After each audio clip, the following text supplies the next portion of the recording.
welcome to our Township Future Speaker Series. Today we're going to do a presentation on the Woodlands Township residential restrictions and standards. Walter and I are going to cover various aspects of this presentation. Walter's going to cover kind of the legal aspect and the background of how covenants and deed restrictions gets put on the property. And I'm going to cover the aspect as it relates to the applications we have to file and how we go through the process of getting those approved so that we can get projects done around our home.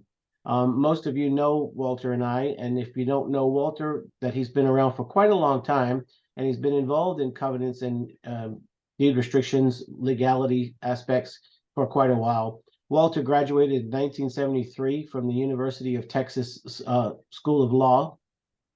He was licensed to practice law in 1974, moved to the Woodlands in 1990, and he has represented the Woodlands Land Development Company, the Woodlands Association, Carlton Woods Association, Carlton Woods Creekside Association, East Shore Association, and the Town Center Improvement District, and other homeowners and property owner associations in and around the Woodlands. So he's very well versed in this topic, and we're very glad to have Walter to be able to cover this for us. And he's also served on the Woodlands Community Association, so I think he's seen aspects from both sides of the coin as it relates to this issue.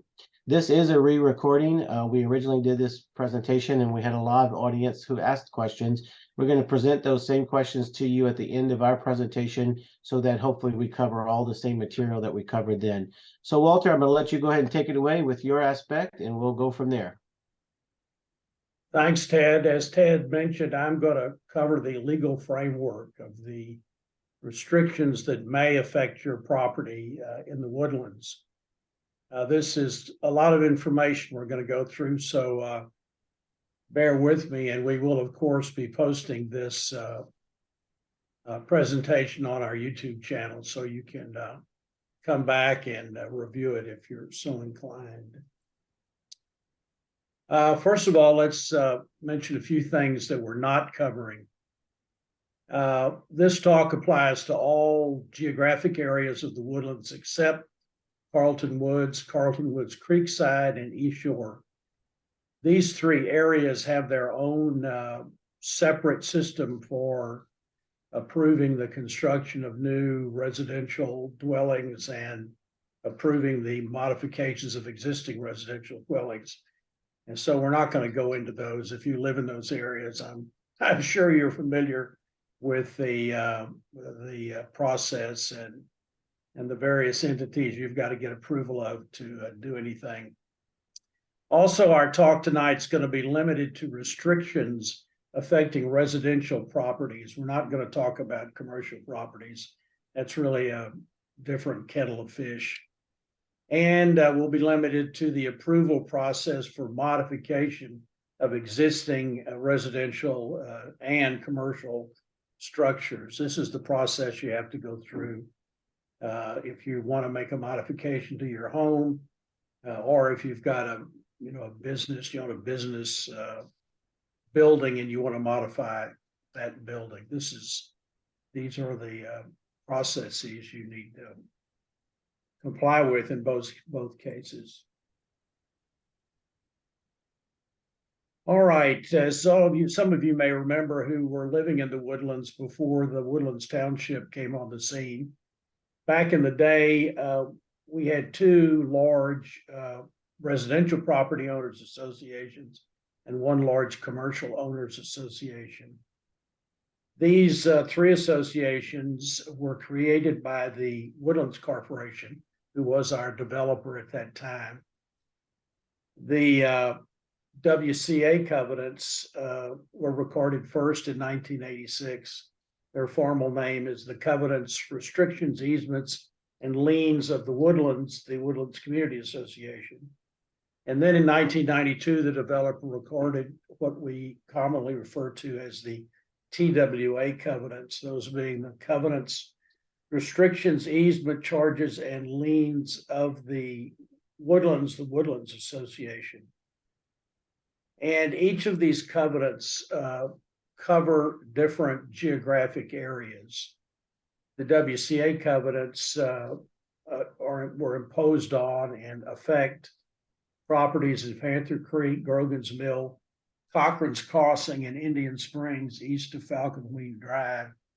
And then the TWA covenants affect or were imposed upon Alden Bridge, College Park, Creekside Park, Sterling Ridge, and Indian Springs west of Falcon Ring Drive.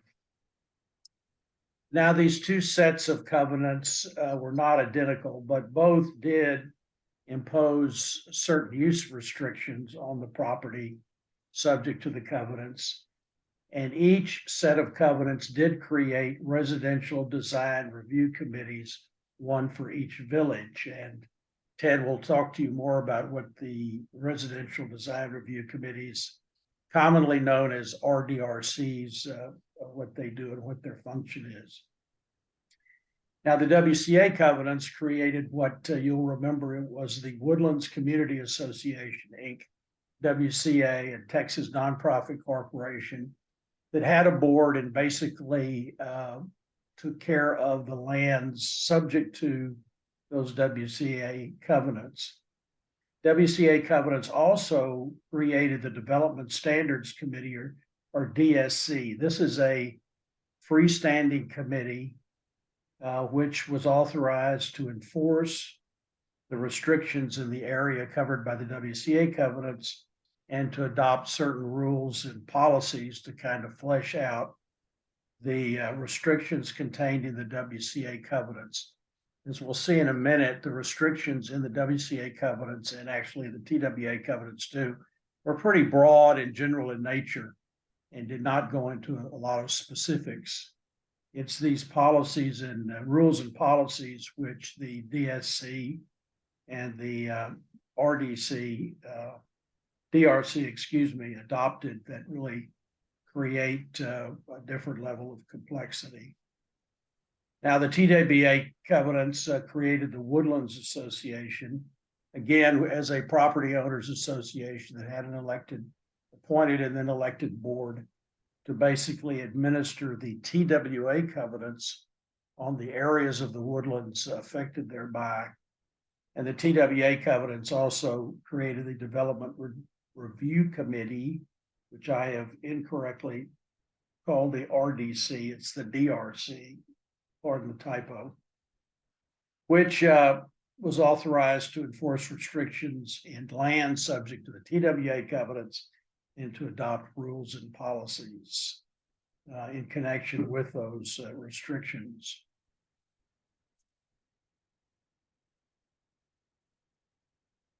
I went ahead and inserted the index of the TWA covenants just to give you an idea of what they look like. There's the first page. These are recorded in the deed records of Montgomery County, Texas, so you can I was going to say easily get a copy, but you can get a copy after you do a little searching on the website of the Montgomery County Clerk's Office. And here are the table of contents just to kind of give you an idea of what's in them. Article 2 dealt with the creation of assessments, those things we used to have to pay every year. Now we pay real property taxes. Back in the day, we paid assessments. Article 3 says that these assessments are secured by a lien on your property. So if you didn't pay your assessments, then the association, the Woodlands Community Association, could foreclose its lien and sell your property to collect its assessments. Article 4 talks about how these funds, the assessment funds, can be used. Article 5 deals with creation of community facilities like parks and swimming pools and designating who can enjoy those facilities. Skipping down to Article 7, this is the article that created the Woodlands Community Association. Now, Article 8, we get into restrictions. These are actually, Article 8 covers restrictions that require you to maintain your property. Article 9 is the Development Standards Committee, which we briefly talked about, how it's created, what it does. Its review of plans, appeals, filing of approved plans, and on and on. Article 10, general covenants and restrictions.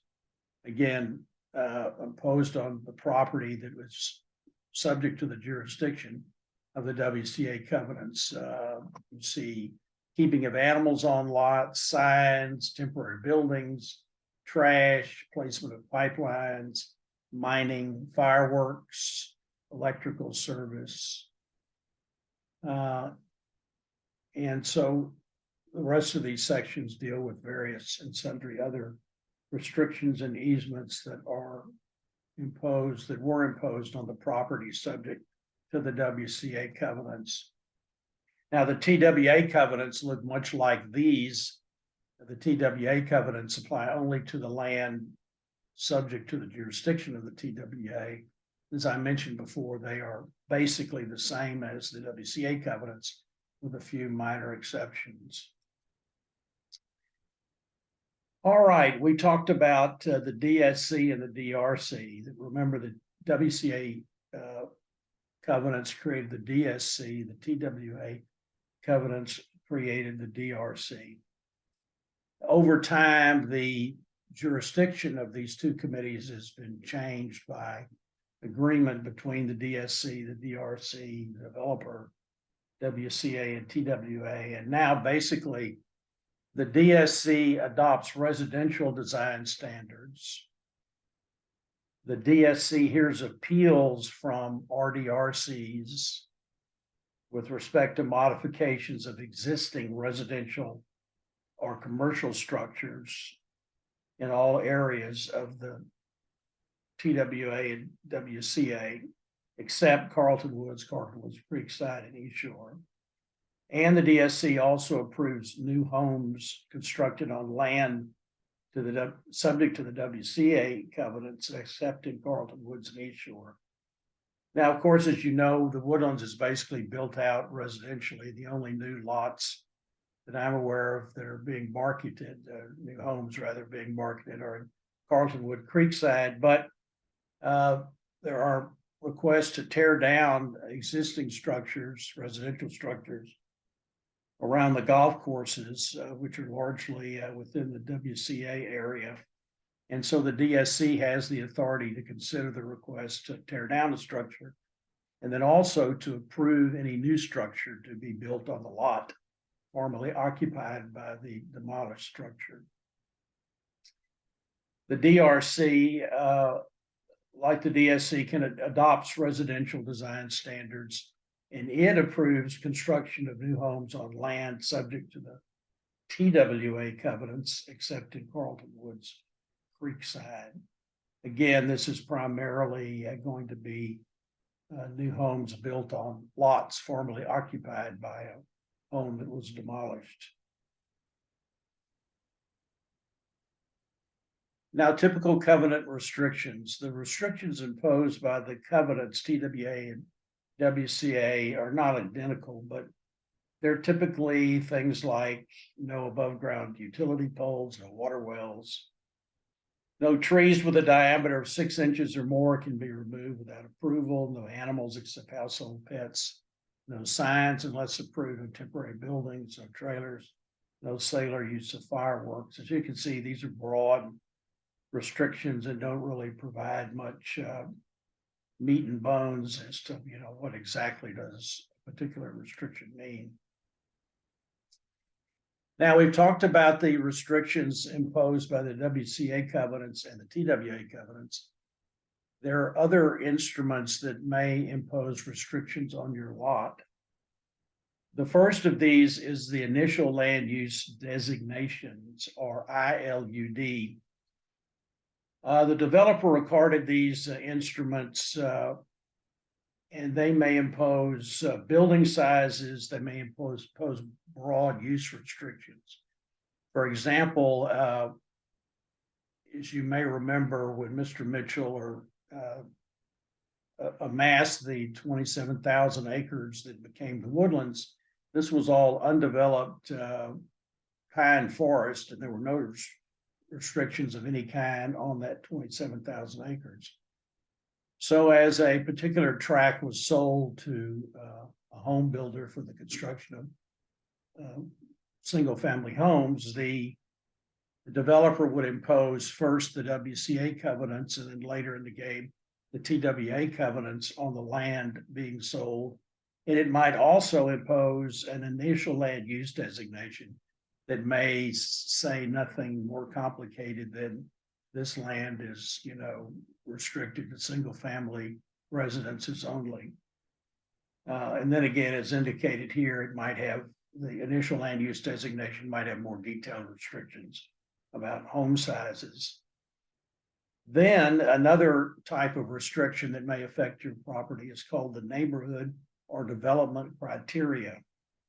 And these documents can go into a lot of detail. They may create setback lines, hard requirements for pervious and impervious cover limitations, may require colors, may require the building be constructed out of certain materials, on and on. And these vary from neighborhood to neighborhood. So you may have two neighborhoods that adjoin one another, and neighborhood one has got one neighborhood criteria that is applicable to it, and then neighborhood two has got a different one. So just because your neighbor's house may have been built out of stucco doesn't mean that your house can be stucco, because your house, your lot may be subject to a different neighborhood criteria.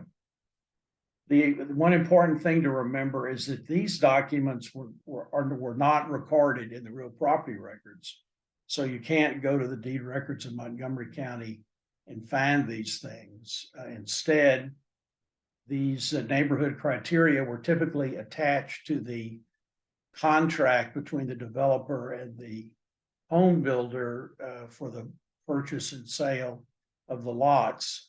It's a contractual obligation, basically, of the home builder to adhere to these neighborhood criteria when developing and building homes in that particular neighborhood. Where you can find them, however, in a minute, we'll talk about the Covenant Administration Department of the Woodlands Township that administers these restrictions. They have, as I understand it, a file on every residential lot in the Woodlands, and have in that file all the restrictions applicable to the lot, including the neighborhood or development criteria. If there was one, then your lot may not be subject to one of these criteria. You just have to find out through the Covenant Administration Department. Now, all residential lots are subject to the International Residential Building Code. So you've got to be mindful of that document. Also, the subdivision plat for your lot may have restrictions on it. And then, of course, you've got federal, state, and local laws. So quite a bit of a potential paper that could affect your lot. Could get this to switch. Here is an initial land use designation. I just put it in here so you could see what one looks like.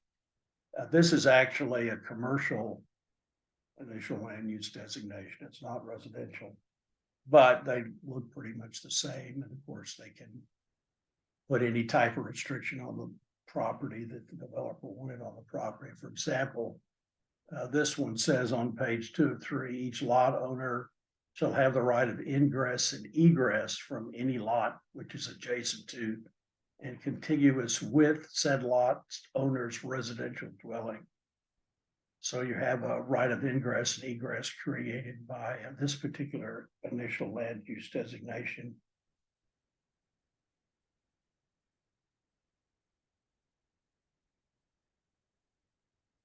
Here is a copy of a development criteria. Again, just so you know generally what they look like. This one was also a commercial property, but you can see the kind of items it deals with. If you look under Article Roman numeral 3 down at the bottom of page 1, it talks about limitations on how much hard surface can cover the lot. You've got these setback lines which were created, forest preserves created, and how you preserve and maintain forest preserves.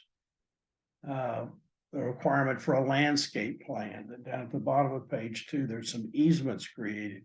10-foot utility easement, a 30-foot pathway easement, circulation and parking. H building can't be more than 3 stories high or more than 55 feet above the ground. So you can see these neighborhood criteria can get, or development criteria can get pretty detailed. All right, now we're going to talk about the Woodlands residential development standards. If you'll remember, the DSC and the DRC were authorized to adopt rules and policies and regulations. The Woodlands residential development standards are the rules and policies which the DSC and the DRC has adopted. These change from time to time. The current version was adopted in 2022. And here's the index. There's the first page of them. Here's the index to give you some idea what they cover. You talk about part 2, you talk about home and garage, detached buildings, air conditioning units, composting, doghouse and dog run, fences, landscaping, lighting, election signs, non-governmental election signs, satellite dishes, signs and flags, home business, home maintenance, pets, street right-of-ways. So these go and cover many, many areas and are quite detailed. For example, here is section 2.7. And the index is called landscaping, yard structures, and tree removal. And here is the section which gives you some idea of the detailed nature of some of these policies and procedures. Landscaping talks about hardscape material, landscaping borders, drainage. You've got to comply with the Texas Water Code, front yard landscaping, irrigation system, native plants, tree maintenance, yard structures, setback lines, building lines, on in substantial detail. Tree removal, replacement, what type of trees you must use if you replace a tree that you've been allowed to remove. And at the very end on page 50, you'll find a paragraph that talks about approvals, pre-approval, and this lists the things you can do without getting the approval of the DSC. All right, so how does the Woodlands Township fit into all this? As you may remember, on January 1, 2010, the WCA and the TWA assigned all its rights and responsibilities under the Woodlands, the WCA covenants and the TWA covenants to the Woodlands Township. Now, these covenants were not abolished or done away with. They are still of record in the deed records, and all the restrictions which these covenants placed on properties in the Woodlands remain in effect. And the 2 committees we talked about, the DSC and the DRC, were also not abolished.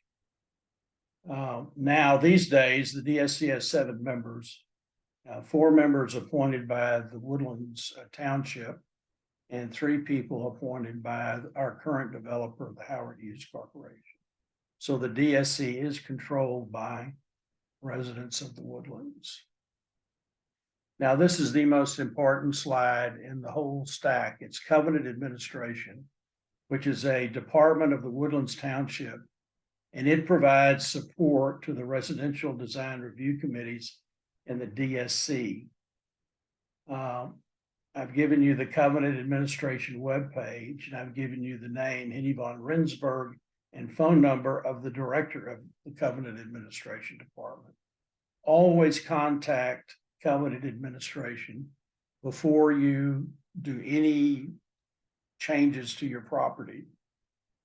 I could say substantial changes or important changes, but I'm not going to, because as you've seen from the standards and restrictions we've gone through, there are many restrictions, many of which are extremely detailed, and you really can't tell which one is a detailed restriction that you've got to jump through a lot of hoops to get an approval, or a simple restriction without reading them. And I'm sure nobody wants to read them, so contact covenant administration. Talk to Henny or somebody else that's in that department, and they would be delighted to work with you to explain the restrictions that affect your property and how to navigate the approval process. All right, so how do you find all this stuff? The covenants, the development standards, everything I've talked about is available on the Township webpage. Here is the first page of the Township webpage. And the easiest way to navigate this thing is to go in the search box, which is way up at the top to the right, and type in covenant administration. If you do that, you get to this next page. Covenant administration tells you all about the department, who to contact. And then about in the middle of that page, you see covenants and standards.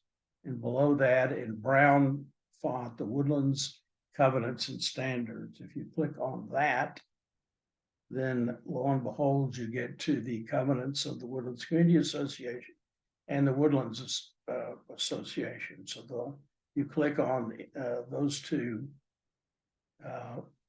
titles, you will be led to the appropriate set of covenants. And then for standards, click on the right there where it says standards, and it'll take you to these the residential development standards I just talked about, and they're there in their full, most current format. So that's a general overview of the framework of restrictions that are on properties in the Woodlands. If you come away from this with nothing else but the fact that covenant administration administers these things and the telephone number to call when you want to do a change to your property, then we have been successful this evening. Hopefully you've come away with a bit more, and mainly it's, definitions of some of these words that people use and abbreviations when they're talking about these approval processes and systems, so you won't feel like you're totally out in left fields. At least you'll know some of the jargon. All right, Ted, it's all yours. All right, thank you, Walter. Walter, I just want to clear up one thing before I move on. So you talk about covenants and deed restrictions, and those are imposed on the property itself, correct? Before we bought our homes, we agreed to all of those covenants and deed restrictions when we bought our homes. Is that a fair statement? Yeah, that's the legal theory. The developer placed the covenants on land before any land was sold. Then the first sale of the land is subject to those covenants, and every subsequent sale is subject to the covenants. And the theory is that's an agreement between the buyer of the land, buyer of the lot, and the developer. Of course, few, if any, people read those things when they buy the lot. But if you're sued and you say, I didn't understand, I didn't read, therefore you can't do this to me, that's not a legal defense, because you're presumed to have agreed to all of those restrictions. Right. You bought your lot, but yes.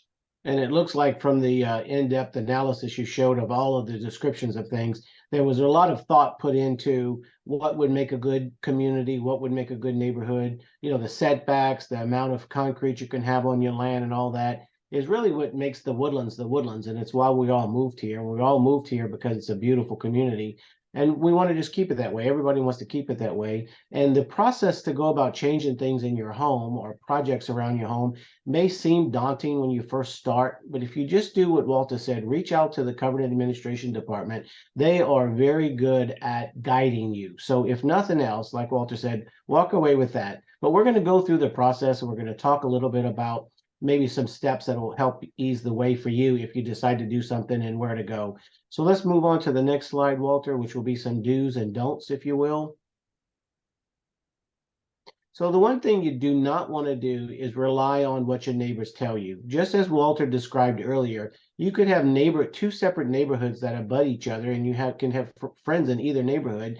And some things based on the neighborhood criteria, which is comparable, which is acceptable in one area may not be acceptable in the other.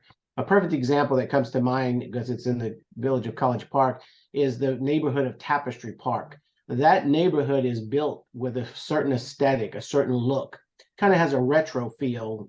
That's my word, not theirs, but kind of has a retro feel to the little community that they built. So the neighborhood standards in that neighborhood are going to be far different than the neighborhood standards in some other neighborhood where it's just brick homes and they're all, kind of like side by side and so forth.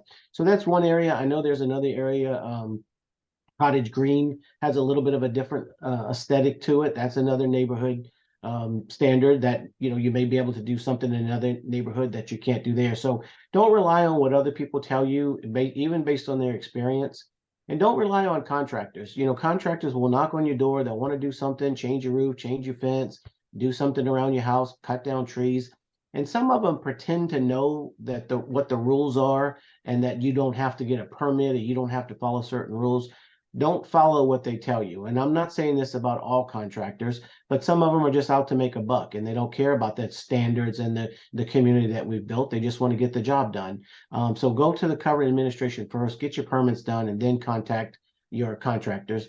And then don't attempt to figure it out on your own. Just kind of navigating through the website could be very challenging for some people. If you start out that way and you just want to get information, that's great. But if you're in the process of trying to do a project, reach out first and get some help set up front. So having said that, the do that you want to do is to contact covered administration. And you don't have to contact Henning himself because he's the director of all of covenant administration. But it's important to know that each village has its own supervisor within covenant administration. So if you have a project going on in your neighborhood, your village supervisor can give you the best guidance possible as to what you can and cannot do within your property or at your home.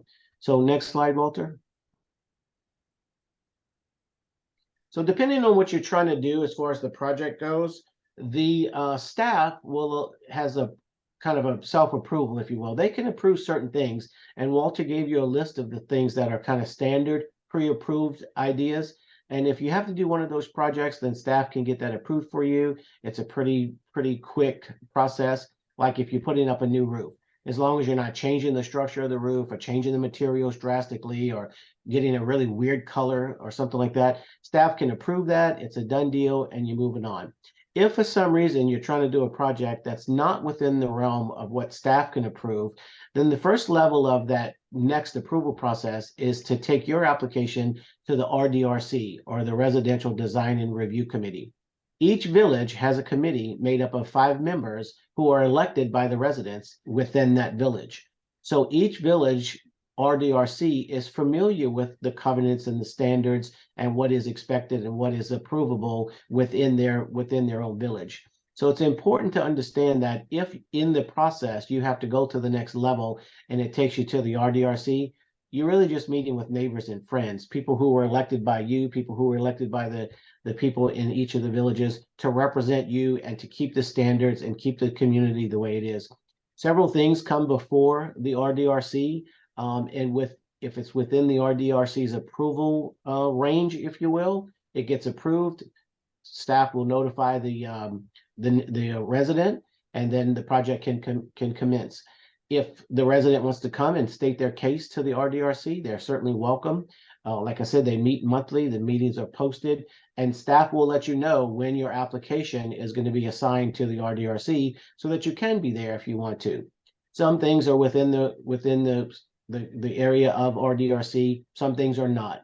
And the things that cannot be approved by RDRC must go to the DSC for the next level. So as an example, the DRC, go back one slide, I believe, Walter.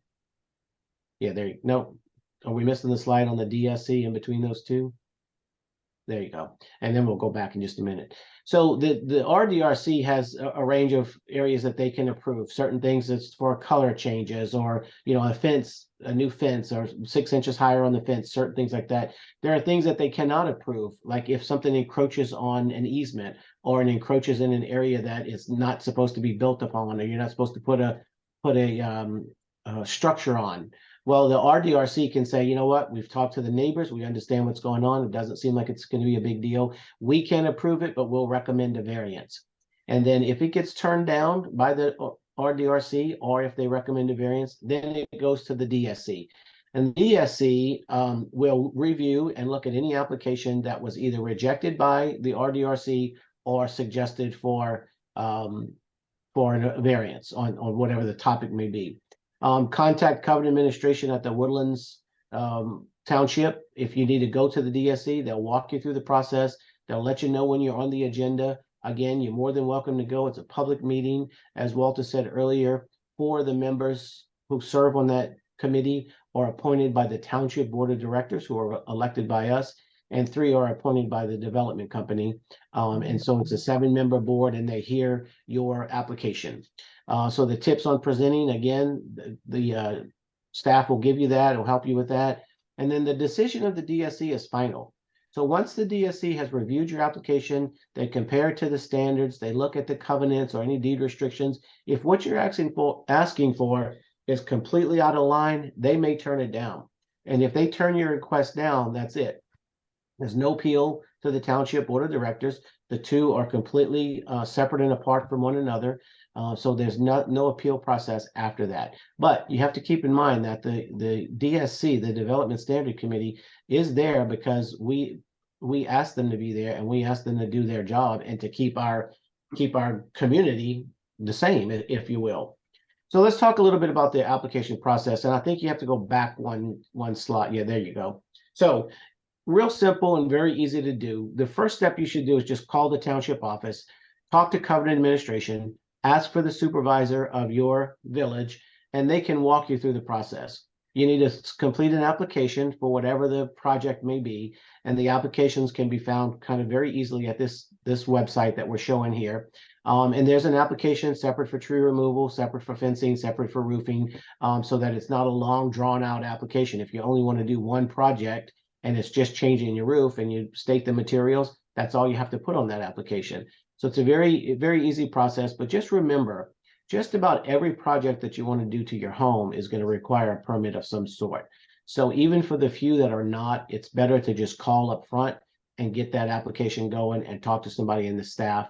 And be sure to include photographs, drawings, any brochures that you might have received. If you put in a generator, the stats on the generator would be very helpful in the approval process. If the staff is able to approve it, you'll be notified and they'll send you an email. Your application has been approved. Move on with your project. Go forward with your project. If the application request must be sent to the RDRC, as I said a minute ago, they will notify you of the meeting date, let you know what item you are on the agenda. You're welcome to attend. If the RDRC is unable to approve your request, it will be then you'll be notified of that, and then you could take it to the DSC as far as the appeal process. And then once you go to the DSC, again, they'll give you the time and the date and so forth to be there. So it's a very simple, well, I'll say simple. It's simple because we're talking about it on the screen, but when you go through it, it doesn't seem so simple. But it's not nearly as complicated as we all make it sound. So let's move on to the next slide, Walter. There we go. So let's talk about Covenant Administration. The one thing that you need to remember about Covenant Administration is that they work for you. They work for us. They work for the residents of the Woodlands, the taxpayer. They're not some Gestapo out there trying to keep you from doing what you want to do in your home and trying to get you to do something that you don't want to do. They're there because we ask them to be there and because we pay them. So they're very knowledgeable, very professional, and very helpful. I've worked with the staff for 20 years now in various roles, and as has Walter over the years, and we find them to be nothing but congenial and professional, and they want to make it easy for you. So just remember that. They are there Monday through Friday from 8 to 5:30 every day. So you should contact them first before you contact your contractor. So if you're thinking, oh, I want to paint my house, or I want to build a new fence, or I want to put a pergola up, or whatever the case may be, it would be very helpful to contact Covenant Administration first, get the guidelines you have to go through, find out what the requirements are, then reach out to your contractor and say, here's the job I want, give me a bid, and then you can work within the process. And then they can assist you with all residential inquiries and mostly commercial as well, but for sure they can assist you with all of your residential inquiries. So again, it's not really a a challenge or a chore that you can't get through, we hope that the information we presented today was a little bit helpful to you.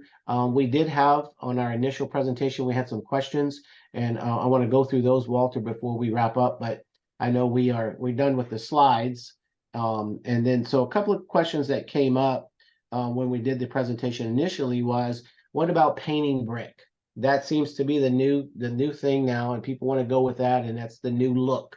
Well, painting brick is approvable under certain circumstances and in certain areas. Again, going back to neighborhood standards, if painted brick is not viable in a certain type of neighborhood, then it may not be approved, but it is approvable in some other neighborhoods.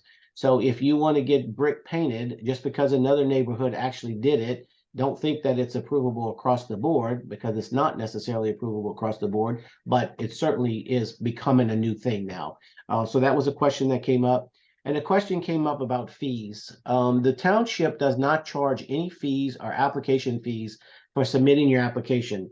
There may be a case where they will charge a deposit, a construction deposit, or a restriction deposit or something like that. But you or the contractor, whoever gets charged the deposit, will get the deposit back if everything is in order. If it's something that has to meet code and it's inspected and it meets code, all of those deposits will come back to you, the homeowner, or back to the contractor if they're the ones that have to put up the deposit.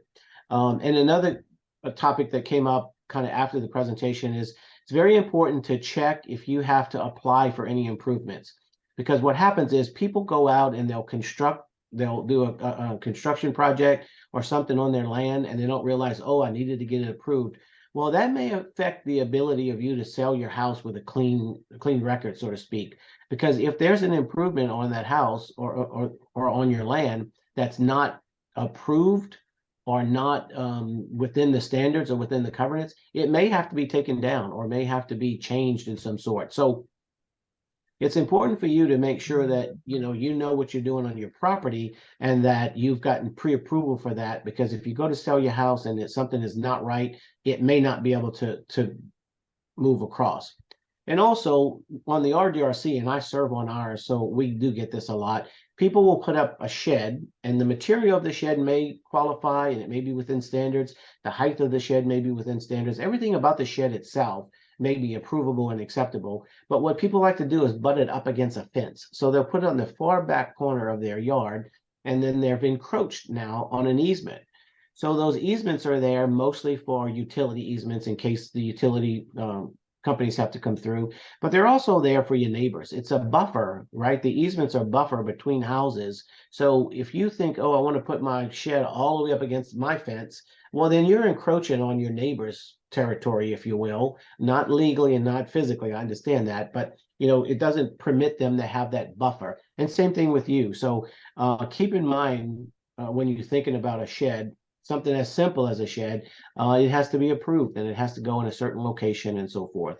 And then the other thing is, and I hear this all the time because, again, I serve on our RDRC, but we have monitors throughout the Woodlands, people who drive by and just ride around not looking for things to pick out necessarily, but looking for things that they can help with, looking for things that they can help the homeowner to rectify a situation. So just because you see a monitor that has the Woodlands logo on their car, they're driving through the neighborhoods, they're not trying to call anybody out on anything that you've done wrong. They're just trying to make sure that we all live in the same standards that we agreed to when we came here.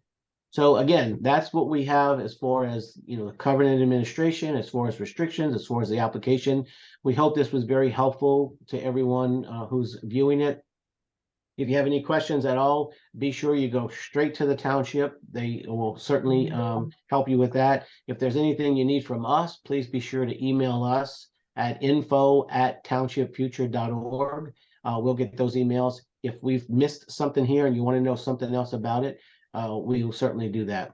We have a couple of more speaker series lined up for you over the next several months, some very interesting things, topics, and I think you will all be very interested in those. So Walter, with that, I've rambled on enough. You want to close us out and say a few words in closing? Well, I just remind everyone, our next speaker series is tentatively scheduled for April the 4th. It's going to be a talk on the Performing Arts Center that we've heard about for years, sort of an update on the status of that. I'll be honest with everyone, we're having trouble, not trouble, but finding people who are knowledgeable about this topic. So many knowledgeable people are no longer with us that we're having to find, do a little searching, but hopefully we'll bring it all together by the 4th of April. If not, we may have to postpone it a week, but you will hear from us on the Performing Arts Center. So stay tuned for developments. Yeah. And another topic we have coming up too, Walter, that is going to be of great interest to everyone, I believe. There's a proposed CISD bond that may be floating soon. So we're going to certainly bring information to you about that as well. Once we can get all that information put together and once it becomes pertinent. All right. Thank everybody for participating and tuning in, and we look forward to seeing you next month. All right. Thank you very much, Walter. Good night, everyone.